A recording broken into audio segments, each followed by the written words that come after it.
Hi, welcome back. I'm Lee Sharon, and this is Old Tavern Farm. Right now, it's more of a bakery than a farm. I am having a crazy early morning baking session, making Gingersnaps, the movie star of the cookie world. They're not so snappy right now because they just came out of the oven, but they will be, and they are crispy on the outside and gooey on the inside, so not so snappy, but great for dunking. Steele thinks so too. You guys, you have to make this recipe. This is a recipe. It's got water stains on it.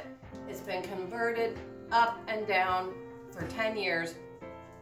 A former coworker of mine who went to pastry school in New York City picked up this recipe while she was in school, and she graciously shared it with me.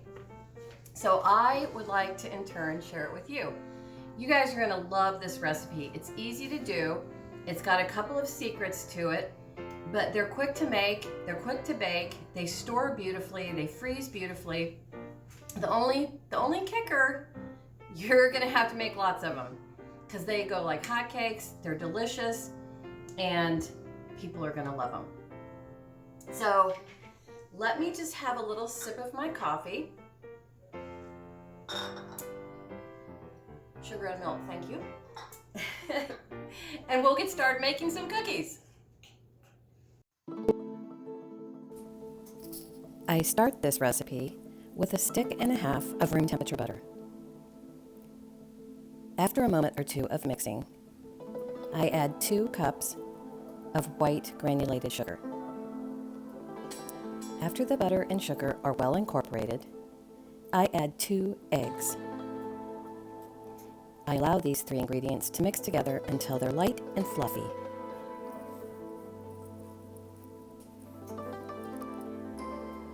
At this point, I'm going to add 2/3 cup of molasses.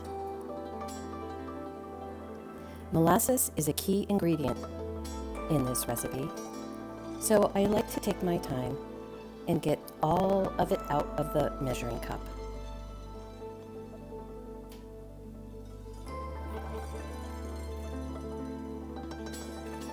The next step is to allow the mixer to combine these 4 ingredients together until they are smooth and homogeneous. This will take just a few minutes.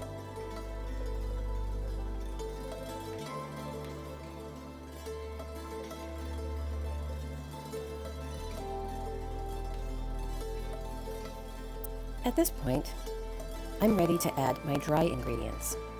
That's 4 cups of all-purpose or bread flour, 1 tablespoon of baking soda, 1 heaping tablespoon of ground ginger, 3/4 teaspoon ground cinnamon, and 3/4 teaspoon ground cloves.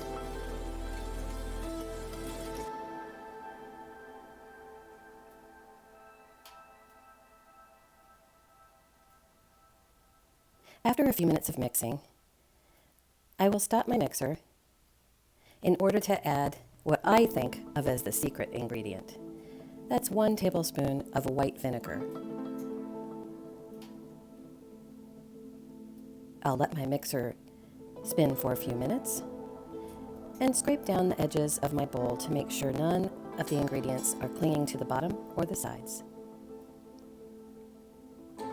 Then I will just give it a few final spins and remove it to the refrigerator, covered with plastic, to chill for at least 30 minutes. Once your dough has chilled for at least 30 minutes, it's time to go ahead and form your cookies. Using our trusty 1-ounce black-handled portion scoop, we're going to drop scoops of cookie into a pan of prepared white granulated sugar. This is another one of the secrets of this crispy, delicate cookie. we are going to coat the entire scoop of cookie in this white granulated sugar before we place it on our baking sheet.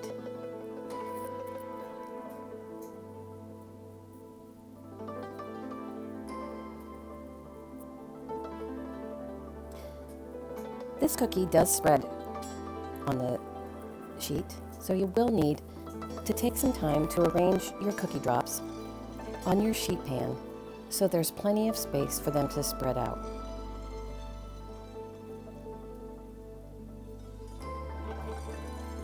We will continue to pan up these cookies, and then we will bake it at 350 degrees for 20 minutes. And then you will have beautiful, crisp, chewy, delicate ginger snap cookies. Thank you so much for visiting.